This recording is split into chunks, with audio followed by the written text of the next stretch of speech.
안녕하십니까? 하나님의 은혜와 평강이 당신의 삶에 가득하기를 기원합니다. 오늘 우리는 시간의 강을 거슬러 올라가 아주 특별한 믿음의 사람들을 만나보는 여정을 떠나려 합니다. 그 이름은 바로 청교도, 즉 퓨리턴입니다. 어쩌면 우리는 청교도라는 말을 들었을 때 엄격하고 금욕적이며 경직된 신앙인의 모습을 떠올릴지도 모릅니다. 하지만 오늘 우리는 그들의 차가운 이미지 뒤에 감춰진 뜨겁고 생명력 넘치는 신앙의 불꽃을 발견하게 될 것입니다. 그것은 단순한 교리가 아니라 삶 전체를 뒤흔드는 체험적 신학이었습니다. 이 은혜로운 여정을 시작하기에 앞서 오늘 이야기가 여러분의 마음에 감동을 준다면 더 많은 이들이 이 축복을 함께 누릴 수 있도록 나누어 주시길 부탁드립니다. 저희 채널을 구독하시는 것은 복음의 작은 씨앗 하나를 심는 것과 같습니다. 이 말씀을 듣는 모든 분들에게 하나님의 평안이 함께 하시기를 기도합니다. 이야기는 16세기와 17세기 영국으로 거슬러 올라갑니다. 당시 사회는 로마 가톨릭의 영향력 아래 있었습니다. 가톨릭 신학에서 구원은 개인이 하나님과 직접 만나는 체험이기보다는 사제를 통해 집전되는 성사, 즉 세례와 같은 성례를 통해 기계적으로 주입되는 것에 가까웠습니다. 구원의 확신은 거의 불가능한 일이었고 심지어 바람직하지 않은 것으로 여겨졌습니다. 평생을 신앙생활에 바친 사람에게 천국에 갈 확신이 있냐고 물으면 기껏해야 하나님께서 저를 의롭다고 여겨주시길 바랄 뿐입니다. 라고 대답하는 것이 최선이었습니다. 이처럼 어둡고 불확실한 신앙의 그림자 속에서 청교도 목회자들은 성경이 말하는 진정한 복음의 빛을 비추기 시작했습니다. 그들은 외쳤습니다. 구원은 사제의 손을 통해 오는 것이 아니라 오직 성령 하나님의 주권적인 역사로 말미암는 것이라고 말입니다. 예수 그리스도를 믿는 순간 우리는 즉시 그리고 영원히 의롭다 하심을 받는다고 선포했습니다. 상상해 보십시오. 평생을 구원의 불안감 속에 살던 사람들이 가득한 예배당에서 청교도 목회자가 이렇게 설교하는 모습을 말입니다. 여기 20년 동안 신앙생활을 한 성도님이 계십니다. 그리고 바로 지난주에 믿음을 갖게 된 성도님도 계십니다. 20년 된 성도님이여, 당신은 저 초신자보다 조금도 더 의롭지 않다는 사실을 아셔야 합니다. 만약 그렇다고 생각한다면 당신은 칭의와 성화를 혼동하고 있는 것입니다. 그리고 이제 막 믿음을 가진 젊은 성도님이여, 당신은 지금 이 순간보다 더 의로워질 수 없다는 사실을 기억하십시오. 당신은 이미 그리스도 안에서 온전한 의를 선물 받았습니다. 이 메시지는 당시 사람들에게 얼마나 큰 해방감과 기쁨을 안겨주었을까요? 오래 믿었든 이제 막 믿기 시작했든 십자가 아래에서 우리 모두는 동일한 은혜를 입은 죄인이라는 사실이 그들을 하나로 묶었습니다. 그들의 마음속에는 구원의 확신과 기쁨이 폭발적으로 터져나왔습니다. 하나님께서 나를 의롭다 하셨으니 나의 영화로움 또한 그 칭의만큼이나 확실하다는 믿음이 그들의 삶을 뿌리부터 바꾸어 놓았습니다. 이처럼 청교도들의 신학은 책상 위에만 머무는 이론이 아니었습니다. 그것은 살아 움직이며 영혼을 진단하고 치유하는 영혼의 의사의 신학이었습니다. 그렇다면 그들의 살아있는 신학, 즉 체험적 신학의 핵심적인 특징은 무엇이었을까요? 오늘 우리는 5가지로 나누어 그들의 신앙 세계를 깊이 들여다보고자 합니다. 첫째, 청교도의 신학은 철저히 성경적이었습니다. 그들에게 성경은 단순한 종교서적이 아니었습니다. 그것은 하나님의 무오하고 충분한 말씀이었으며 삶의 모든 영역을 비추는 유일한 등불이었습니다. 그들의 비전은 모든 사람의 손에 성경이 들려지고 그 말씀이 모든 사람의 마음에 새겨지는 것이었습니다. 당시 청교도들의 초상화를 보면 거의 예외 없이 그들의 손이나 곁에 성경이 놓여 있는 것을 볼 수 있습니다. 이는 단순한 장식이 아니었습니다. 존 버니언이 쓴 철로 역정에서 주인공 크리스천이 해석자의 집에 들렀을 때 본 초상화의 모습이 바로 전형적인 청교도의 모습입니다. 그는 눈을 들어 하늘을 우러러보고 손에는 가장 귀한 책, 즉 성경을 들고 있었습니다. 입술에는 진리의 법이 새겨져 있었고 등 뒤로는 세상을 버렸으며 마치 사람들에게 간청하듯 서 있었고 머리 위에는 금 면류관이 걸려 있었습니다. 이러한 성경 사랑은 목회자에게만 국한되지 않았습니다. 평신도들 또한 신학자가 되도록 격려받았습니다. 존 브루언이라는 평범한 지주의 삶이 그 대표적인 예입니다. 그는 겨울에는 새벽 5시에, 여름에는 새벽 3에서 4시에 일어나 하루의 첫 2시간을 하나님 말씀 묵상으로 시작했습니다. 그의 집 현관에는 2권의 큰 성경이 놓여 있어 방문객들이 기다리는 동안 말씀을 읽으며 시간을 유익하게 보낼 수 있도록 했습니다. 그의 신앙은 안락의자에 앉아 즐기는 것이 아니었습니다. 그는 도움이 필요한 사람들에게 자신의 재산을 아낌없이 나누어 주어 거의 파산할 지경에 이르렀습니다.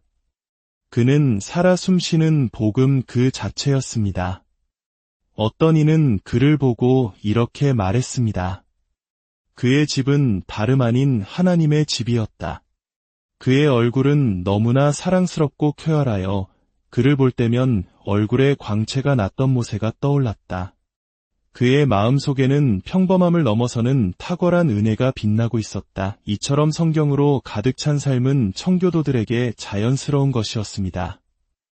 유명한 설교가 스펄전은 존 버니언에 대해 그의 몸 어디를 찔러도 성경의 피가 흘러나올 것이라고 말했습니다. 이는 비단 버니언뿐 아니라 가장 평범한 청교도 신자들에게도 해당되는 말이었습니다. 그들에게 성경은 모든 상황에 충분한 해답을 주는 하나님의 지혜였습니다. 성경이 직접적으로 언급하지 않는 문제에 대해서도 그들은 어떻게 하면 성경 전체의 정신을 이 상황에 적용하여 하나님을 기쁘시게 할 수 있을까를 끊임없이 고민했습니다. 이것이 바로 리처드 로저스라는 목회자가 나는 한치의 오차도 없으신 하나님을 섬깁니다. 라고 말했던 이유입니다. 그가 쓴 책의 제목은 행복으로 이끄는 성경 지침에 관한 7 논문이었습니다. 그렇습니다. 청교도 신앙의 본질은 우울함이 아니라 성경 안에서 참된 행복을 발견하는 것이었습니다.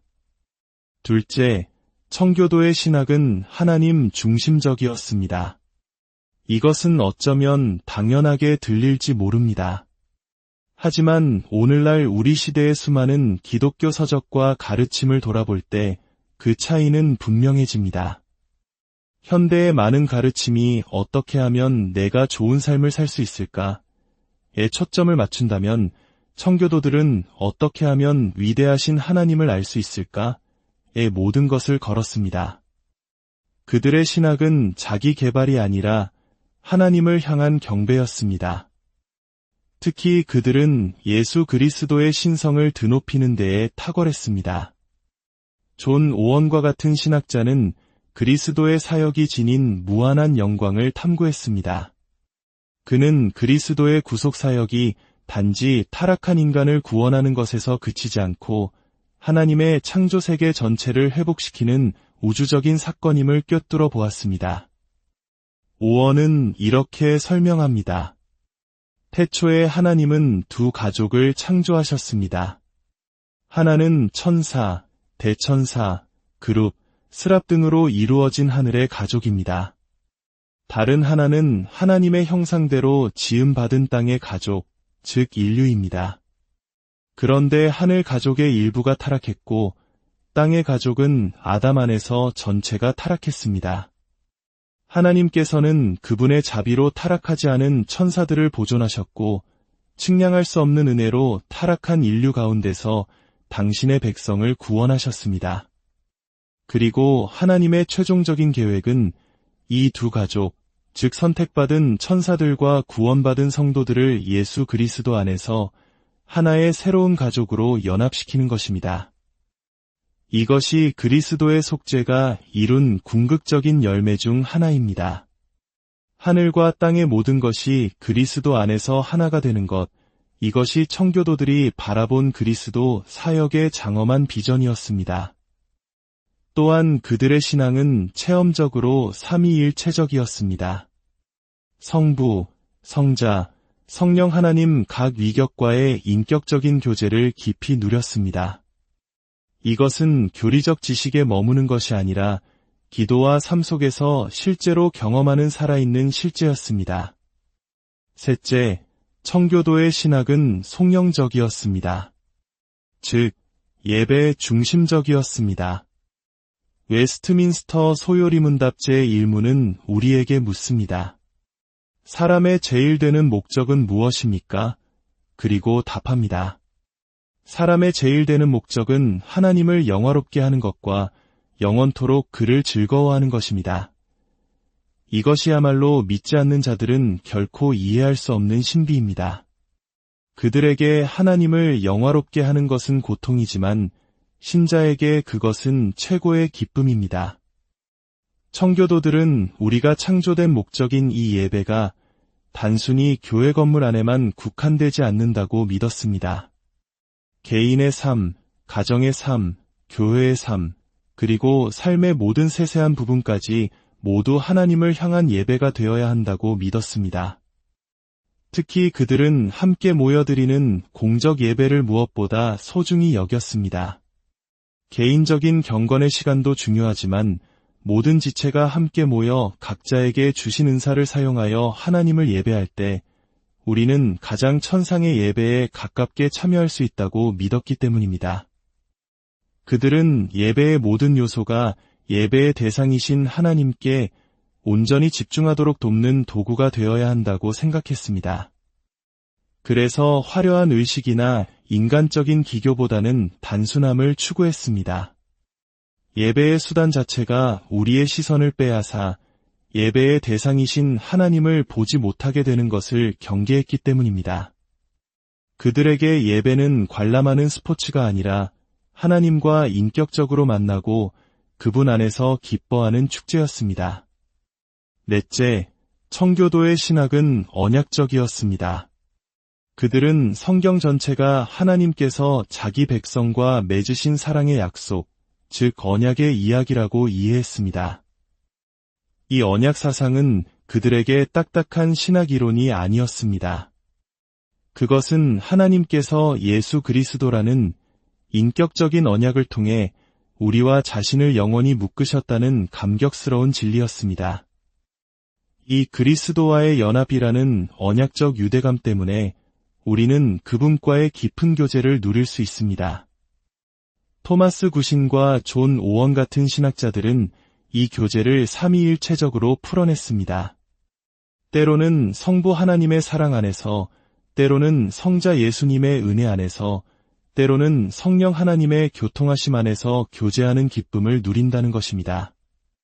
성부, 성자, 성령 각 위격의 독특한 사역을 묵상하며 그분들과 교제할 때 우리의 예배는 더욱 풍성해지고 확장되어 마침내 영광이 우리 영혼을 가득 채우게 됩니다.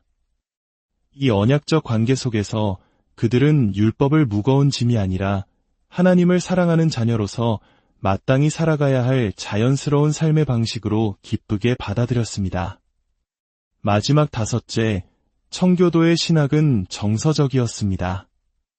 그들은 참된 신앙이 우리의 지성에만 머물러서는 안 된다고 믿었습니다. 하나님의 말씀은 먼저 우리의 지성을 깨우쳐야 합니다. 그러나 거기서 멈추면 안 됩니다. 지성을 통해 우리의 양심을 찔러야 합니다. 그리고 책망받은 양심은 회개로 이어져야 합니다. 하지만 진정한 변화는 뒤틀리고 무질서해진 우리의 감정, 즉 정서가 복음의 능력으로 새롭게 재정렬될 때 일어납니다. 청교도들은 이것을 교정이라고 불렀는데 이는 부러진 뼈를 바로잡는 의학 용어처럼 우리의 왜곡된 욕망과 사랑을 바로잡는다는 의미를 담고 있습니다. 세상의 헛된 것들을 향하던 우리의 사랑이 오직 예수 그리스도를 향한 뜨거운 사랑과 열정으로 바뀔 때 비로소 우리는 진정한 순종의 삶을 살 수 있게 됩니다. 가장 위대한 지성으로 불렸던 존 오원조차 이렇게 말했습니다.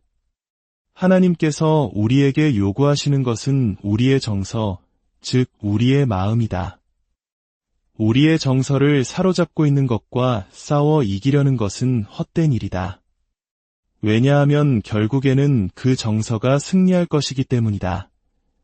그렇습니다. 죄의 강력한 매력을 끊을 수 있는 것은 무엇입니까? 오직 예수 그리스도의 십자가가 보여주는 더 강력하고 아름다운 사랑만이 세상적인 것들을 향한 우리의 애정을 끊어내고 우리의 마음을 주님께로 돌이킬 수 있습니다. 그렇기 때문에 청교도들의 설교는 단지 지식을 전달하는 강의가 아니었습니다. 그것은 설교자 자신의 뜨거운 마음을 통해 하나님의 사랑을 성도들의 마음에 전달하는 정서적인 행위였습니다. 양들을 향한 목자장의 애틋한 마음이 인간 목회자를 통해 양들에게 전달되는 것이었습니다. 이러한 청교도의 체험적 신학이 어떤 사람을 만들어내는지를 보여주는 아름다운 일화가 하나 있습니다. 미국의 저명한 신학자 B. 워필드가 전한 이야기입니다. 한미 육군 장성이 폭동으로 극심한 혼란에 휩싸인 어느 도시의 거리를 걷고 있었습니다. 모두가 공포에 질려 동요하고 있을 때 유독 한 남자가 비범할 정도의 평온함과 단호함이 섞인 얼굴로 다가오는 것을 보았습니다. 그의 모습은 주변의 소요와 극명한 대조를 이루며 깊은 신뢰감을 주었습니다. 장성은 깊은 인상을 받고 그가 지나간 뒤 뒤를 돌아보았는데 놀랍게도 그 남자 역시 뒤를 돌아보고 있었습니다. 그 남자는 곧장 장성에게 다가와 그의 가슴을 손가락으로 가리키며 단도직입적으로 물었습니다. 사람의 제일 되는 목적이 무엇이오? 장성은 마치 암호를 해독하듯 즉시 대답했습니다. 사람의 제일 되는 목적은 하나님을 영화롭게 하고 영원토록 그를 즐거워하는 것입니다. 그러자 그 남자의 얼굴에 환한 미소가 번졌습니다. 당신 얼굴을 보니 웨스트민스터 소요리 문답 소년인 줄 알았소. 장성은 미소 지으며 화답했습니다. 실은 저야말로 당신을 보고 똑같은 생각을 하고 있었소. 그렇습니다. 이것이 바로 청교도 신학의 열매입니다. 그들의 신학은 사람을 변화시킵니다. 세상의 혼돈 속에서도 흔들리지 않는 평온함을 주고 얼굴에 하나님의 영광을 아는 빛을 담게 합니다. 오늘 우리가 나눈 청교도의 신앙 이야기가 여러분의 삶에 깊은 울림을 주기를 소망합니다. 청교도 신앙은 박물관에 전시된 낡은 유물이 아닙니다. 그것은 오늘을 사는 우리에게도 여전히 유효한 살아있는 믿음의 원천입니다. 우리의 관심이 단지 지적인 호기심에 그치지 않고 우리 삶 속에 이러한 믿음의 열매를 맺게 되기를 바랍니다. 은혜로우신 하나님 아버지, 이 복음이 가진 광대함에 감사드립니다. 아무것도 알지 못하고 알려고도 하지 않았던 우리를 말씀과 성령으로 깨우쳐 주셔서 이처럼 놀라운 신앙의 유산을 배우게 하시니 감사합니다.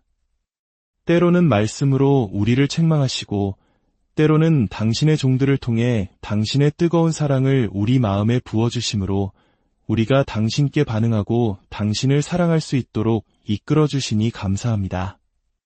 우리가 오늘 함께 나눈 이 가르침을 기뻐하고 예수 그리스도 안에서 하나님을 아는 특권을 맛보며 그 경이로움과 사랑과 찬양에 잠길 때 이 천상의 기쁨이 이곳에만 머무는 것이 아니라 우리의 삶 전체의 특징이 되게 하여 주옵소서. 우리 안에 그리스도와의 연합과 하나님과의 교제가 있다는 명백한 증거가 나타나게 하시고 세상이 우리를 보고 아버지께서 아들을 보내셨으며 그 아들이 세상의 구주이심을 믿게 하여 주옵소서. 오늘 밤도 우리를 지켜주시고 내일 아침까지 안전하게 인도하여 주시며 서로 사랑하며 교제하는 축복을 허락하여 주옵소서. 여러분의 삶이 하나님을 영화롭게 하고 그분을 영원토록 즐거워하는 복된 여정이 되기를 우리 주 예수 그리스도의 이름으로 축복하며 기도합니다.